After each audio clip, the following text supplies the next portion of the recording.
Bonjour à vous, j'espère que vous allez bien. Alors aujourd'hui, je vais répondre à une question qui m'a été posée récemment par email.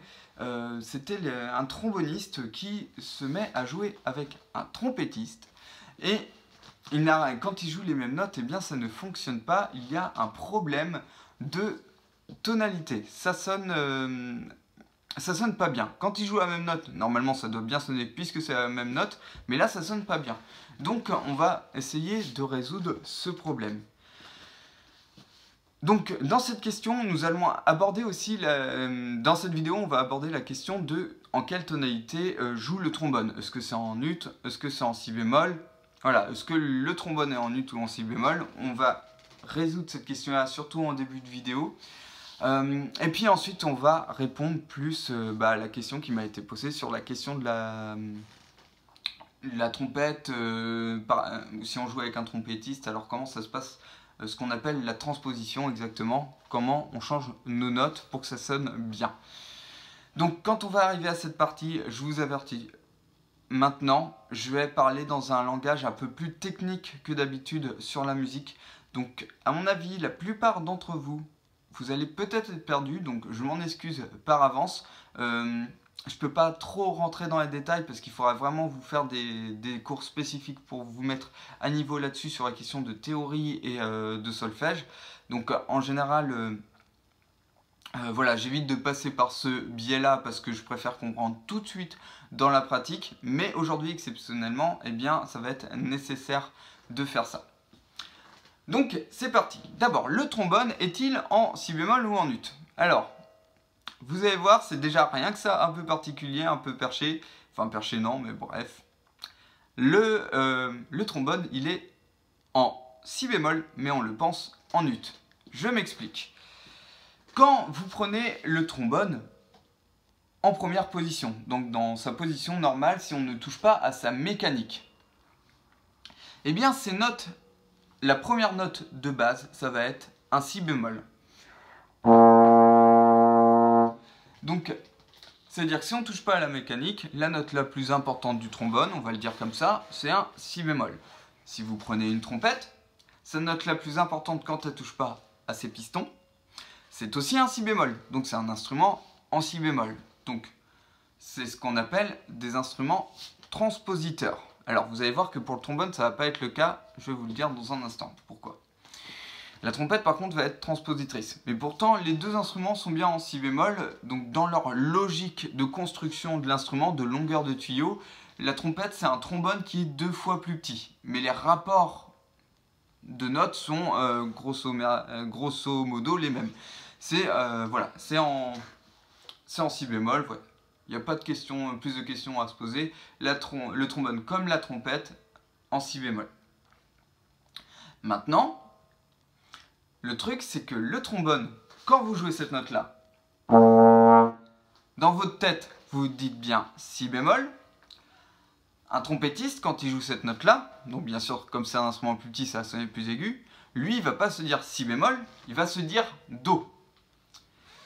Mais pourtant, on entend bien un si bémol. Si vous jouez la note qu'a joué la trompette sur le piano et que vous jouez un do, eh bien, ça ne va pas bien sonner si vous jouez en même temps que la trompette.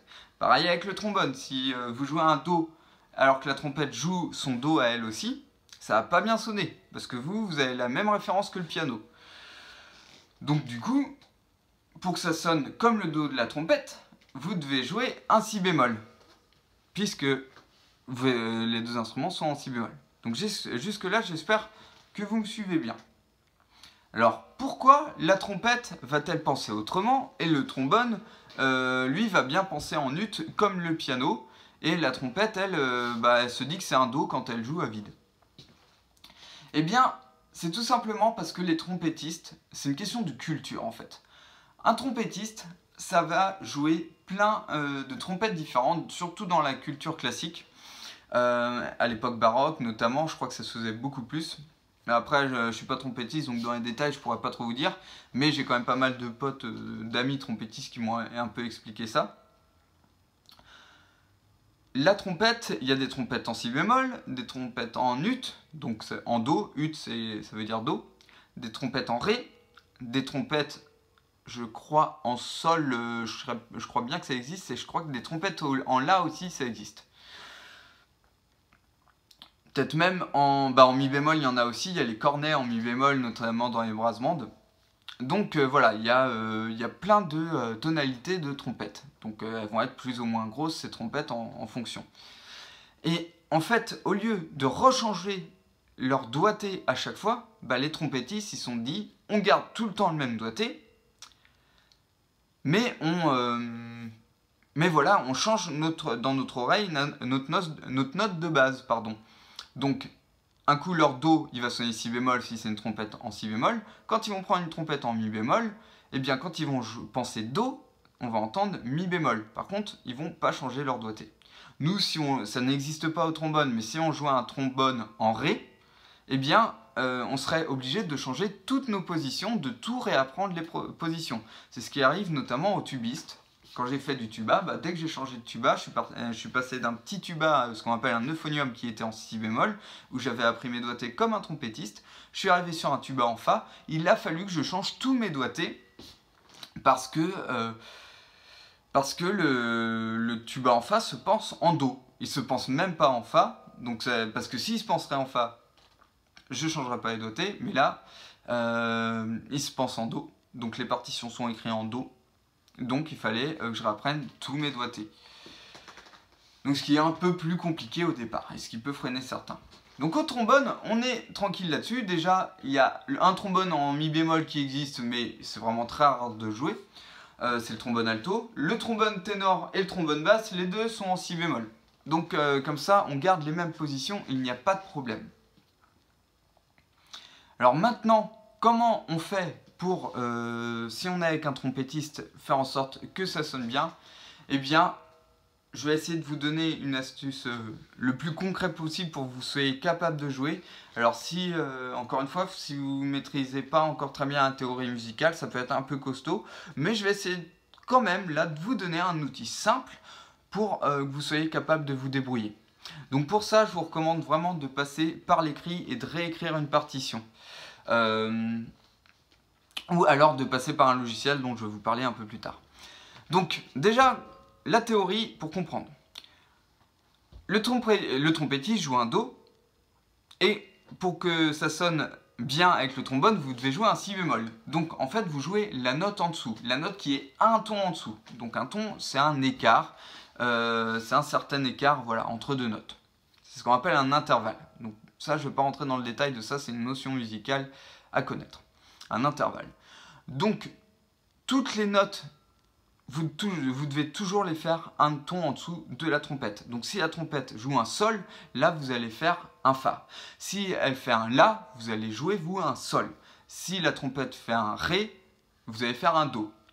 Et inversement, si c'est vous qui jouez, si le trompettiste se calque sur vous, vous jouez votre si bémol, eh bien lui doit faire un ton au-dessus. Donc c'est lui qui va faire un do. Si vous jouez un ré et qu'on suit la partition du trombone, voilà que c'est le ré, eh bien le trompettiste, lui, va devoir jouer un mi. Donc là, vous me suivez? Donc il y a peut-être après une question que vous devez vous poser, mais ok, donc des fois, le trombone, par exemple, la première note, c'est la trompette joue un do, et je vous ai dit de jouer un si bémol. Et pourquoi pas un si? Parce que c'est la note en dessous finalement, en général. Quand je vous ai dit ré, la trompette joue un ré, vous jouez un do. Quand elle joue un la, vous jouez un sol. Et puis quand elle joue un do, vous jouez un si bémol. Alors, quand est-ce que l'altération va changer? L'altération, c'est bécard, bémol ou dièse. Eh bien ça, il y a des règles spécifiques, c'est une histoire, il faut connaître ces gammes, il faut connaître beaucoup de choses. Donc, quand vous ne connaissez pas ces règles-là, eh bien, je vous conseille de tâtonner. Vous essayez les trois formules. Vous essayez la note dièse, la note normale et la note bémol. Et vous voyez celle qui marche avec la trompette. Donc par exemple, je vous invite à vous entraîner si vous avez un ami trompettiste. Vous lui demandez de jouer un fa. Et vous allez jouer donc un mi. Mais ce qui va être bécard, bémol ou dièse, eh bien vous tentez les trois. Donc la vraie réponse, ce sera donc un mi bémol. En dessous le fa, il faut jouer un mi bémol. Si votre ami trompettiste joue un do dièse, eh bien vous allez tester si vous devez jouer un Si normal, un Si dièse ou un Si bémol. Et la vraie réponse, c'est un Si normal. Donc ça, je sais parce que je connais les règles et puis je suis habitué à transposer, c'est une habitude à prendre aussi. Mais voilà, je ne peux pas rentrer dans les détails dans cette vidéo. Je vous avoue, entre nous, j'ai essayé d'en faire une juste avant celle-ci et elle a duré 20 minutes et j'aurais perdu la plupart d'entre vous. Donc je suis obligé en fait de simplifier mon message pour que vous compreniez. Alors maintenant, je vais vous donner une clé très simple pour être capable de faire ça. Vous prenez la partition de trompette, vous l'écrivez sur un logiciel qui s'appelle MuseScore, qui est gratuit, que vous pouvez télécharger. Vous téléchargez ce logiciel, donc MuseScore, ça s'écrit M-U-S-E-S-C-O-R-E. Vous allez sur ce logiciel, vous écrivez la partition, ou vous trouvez la partition parce que en ligne, il y a plein de partitions que vous pouvez télécharger au format MuseScore. Donc c'est-à-dire que vous allez pouvoir modifier la partition. Donc si c'est un morceau connu par exemple, vous trouvez la partition, vous la téléchargez, vous l'ouvrez avec votre logiciel MuseScore. Et là, qu'est-ce que vous allez faire? Vous allez sélectionner toute la partition, faire 2 clics pour le descendre et vous allez automatiquement le jouer le ton en dessous. Ou alors il y a carrément des options pour changer de tonalité sur le logiciel. Mais ça c'est le truc le plus simple quand on est complètement novice. On prend la partition, on sélectionne tout et on descend de 2 clics. Donc voilà les quelques astuces que vous pouvez utiliser quand vous êtes totalement débutant et que vous voulez vous mettre à transposer. Voilà, si vous voulez mieux y arriver, eh bien, je vous encourage à développer votre théorie musicale. Voilà, bien que en général, c'est pas la première chose que je vous recommande de faire. Moi, je vous dis, jouez un maximum, faites-vous plaisir, et puis au pire, faites appel à un ami qui connaît bien la musique et qui va faire ce travail pour vous. Limite, vous lui payez en échange un apéro, vous lui payez une boîte en chocolat, ce que vous voulez, et vous lui demandez de le faire pour vous. Et comme ça, vous pouvez continuer à vous faire plaisir. Merci d'avoir suivi cette vidéo. Si vous êtes intéressé par prendre des cours de trombone en ligne, eh bien je vous offre 1 heure de cours. Donc on va se retrouver ensemble par vidéo. Et je vous offre ce cours. Donc pour y accéder, vous cliquez sur le lien sous la description et vous aurez donc 1 heure de cours offert pour débuter le trombone.